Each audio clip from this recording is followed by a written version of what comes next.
आज पुन्हा कोणीतरी आलंय, आम्हाला बघायला नाही, त्यांना शोधायला. मी अनेक वर्ष हा उंबरठा राखलाय.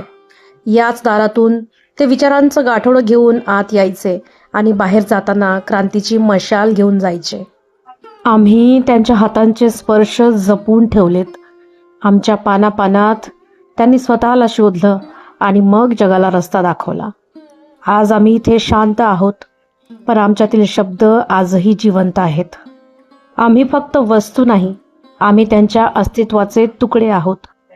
ते गेले, पण आम्ही आजही त्यांची वाट पाहतोय, कारण महात्मे कधीच मरत नाहीत. ते आमच्यासारख्यांच्या आठवणीत जिवंत राहतात. मी त्यांच्या डोळ्यांचा सर्वात जवळचा सोबती. या काचांमधून त्यांनी केवळ पुस्तकं वाचली नाहीत, तर कोट्यवधी उपेक्षितांचे दुःख वाचले. जेव्हा ते रात्रभर जागून राज्यघटनेचा मसुदा लिहायचे, तेव्हा त्यांच्या डोळ्यात येणारा थकवा आणि त्याहून मोठी असलेली जिद्द मी जवळून पाहिली आहे. मी पाहिलंय एका माणसाने झोप गमावून अख्ख्या देशाला कसं जागं केलं. लोक मला अभिमानाने बघतात. मी त्यांच्या विद्वत्तेचं प्रतीक होतो. लंडनची थंडी असो वा दिल्लीची धावपळ, मी त्यांच्या पाठीशी होतो. माझ्या खिशात नेहमी एक पेन आणि काही महत्त्वाच्या नोंदी असायच्या. मी केवळ कापड नाही, तर शोषितांच्या आत्मसन्मानाचं ते चिलखत होतो, ज्याने जगाला सांगितलं की विद्वत्तेला जातीचं बंधन नसतं. या पायांनी हजारो मैलांचा प्रवास केला. चौदार तळ्याचा सत्याग्रह असो वा काळाराम मंदिर, प्रत्येक पाऊल क्रांतीचं होतं.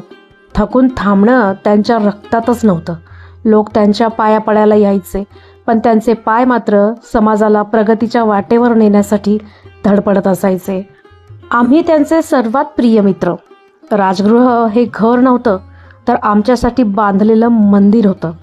बाबासाहेब आम्हाला मुलांसारखं जपायचे. कधीकधी रात्रीच्या 3ऱ्या प्रहरी ते एखादं पुस्तक काढायचे आणि आमची पानं त्यांच्या स्पर्शाने शहारून उठायची. त्यांनी आम्हाला वाचलं नाही, तर आम्हाला आत्मसात केलं. ते म्हणायचे, वाचाल तर वाचाल, आणि आम्हीच त्यांना जग बदलण्याची शक्ती दिली. माझ्या कीबोर्डवर पडणारं त्यांचं प्रत्येक बोट जणू इतिहासावर ठसा उमटवत होतं. स्त्री शिक्षण असो, कामगारांचे हक्क असो वा बुद्ध आणि त्यांचा धम्म हा हस्तलिखित, माझ्या अक्षरांनी अन्यायाविरुद्ध युद्ध पुकारलं होतं. माझी शाई संपायची वेळ यायची, पण त्यांचं लेखन नाही. माझ्या एका टोकाने त्यांनी भारताचं भाग्य लिहिलं. आज ते इथे नाहीत, पण आम्ही आहोत. आम्हाला फक्त बघू नका, तर आपल्या साहेबांचा विचार समजून घ्या.